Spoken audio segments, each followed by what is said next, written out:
and open minds how to avoid political polarization. The discussion of politics has been a divisive topic for many. This issue has become increasingly relevant, especially after the recent election and inauguration. The disagreements that are present between both the left and right on numerous different political issues have become a breeding ground for toxicity.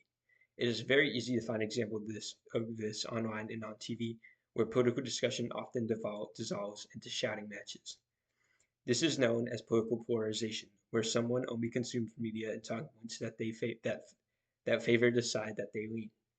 A problem that can sometimes lead to extreme and irrational behaviors. Political polarization has played a huge part in people's reluctance to engage in political discussions, in some cases, causing people not to vote in elections. It seems that a lot of people don't understand that politics can be discussed in a meaningful way, free of any toxicity. Ways that political polarization can be remedied include understanding opposing viewpoints, avoiding bad tactics, and criticizing one's own side. I believe that these solutions can help create a healthier environment for political debates, as well as encourage those disillusioned from politics to engage in discussing political topics. The first solution that I feel is important is to understand opposing viewpoints on political issues. Obviously, I am not saying that people should change their view on these issues, but instead a person should seek to see where their opposition is coming from so that debates can be much more respectful in nature. I have seen the effects that viewing things from one side of the political spectrum have had on people, like making something out of nothing or refusing to associate with someone on the opposite side. As for myself, understanding the values of both the left and right have made me sympathize with the more moderate viewpoints that both have, making my political views align with both sides depending on the issue. Those who only look at one side of the topic are never learning anything new or are only hearing the things that they want to hear. However, someone having sympathy for their opponents can help them improve how they present their arguments. A passage from They Say, I Say shows both the left and right stances on multiple different political issues. I feel that this passage is very important for those who wish to see both sides of these issues so that they are able to better evaluate their own stance. My favorite example presented in this article is the discussion of the term Latinx as a gender neutral replacement for Latino and Latina. In this example, left-wing journalist Pedro Ramos defends the term, while right-wing Professor Brian Betancourt prefers the word routine instead. This example is helpful for understanding the different perspectives on a single issue. People will push against this point and argue that exposing themselves to opposing viewpoints will cause them to be radicalized towards it. I personally find this criticism hypocritical as I find it radical to shield peers from disagreements. I believe that understanding both the left and right can help those differentiate from the more moderate and extreme viewpoints that can be found. The next solution is the avoidance of any bad tactics that can be used while engaging in political discussion. More often than not, when I see a political discourse arise from a current event, there will be incredibly immature tactics demonstrated by both the left and right. These can happen both online and in person. Examples of these bad tactics include personal insults, foul language, doxing, and insulting appearances. Tactics like these only make people look down on the positions of the people engaging in such behavior, damaging the more mature people who share this position. It is important that if people wish to be taken seriously while expressing their opinions, they should not stoop to such levels.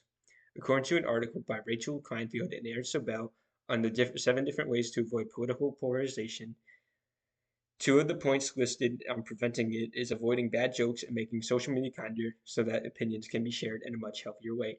Naysayers may defend this behavior by saying that attacks like these are, quote, deserved. This only proves my point that dehumanizing the opposition only makes those who partake in these tactics damage their own stances to those who aren't as invested in politics. Political discourse, both online and in person, can have tremendous improvements if the political actions are criticized or are abstained from completely. Last but certainly not least, one of the best ways to prevent political polarization is for people to learn to criticize their own side. For those who wish to be heard, it is important to either condemn or abstain from supporting those who express harmful rhetoric. There are often people I see who are willing to side with the more extreme sections of their political ideology simply because they agree with some of the things that they are saying, not realizing that these extremists only make their side look worse.